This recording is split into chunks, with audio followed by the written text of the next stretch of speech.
Hello বন্ধুরা, কেমন আছেন সবাই? আজকে যে বিষয়টা নিয়ে কথা বলবো সেটা হচ্ছে আম। আম একটি অতি সুস্বাদু খাবার বা সুস্বাদু ফল, আমরা যেটাই বলি না কেন।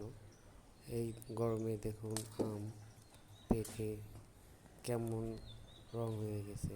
আসলে এগুলো কিন্তু পাকেনি, এটা তীব্র গরমে এর খোসা হলুদ হয়ে গেছে, যার কারণে মনে হচ্ছে পাকা, কিন্তু কেটে দেখা গেল ভিতরে পুরোটাই কাঁচা এবং আঁশ পর্যন্ত শক্ত হয়নি। দেখুন এই যে গাছটা দেখা যাচ্ছে আমাদের নিজেদের গাছ, এখান থেকে এই যে আম মনে হচ্ছে পাকা, কিন্তু আসলে পাকা না, এটা হচ্ছে একেবারেই কাঁচা, কিন্তু খোসাটা হলুদ রঙের হয়ে গেছে। এটা অতিরিক্ত গরম ও রোদের কারণে এটা হয়েছে।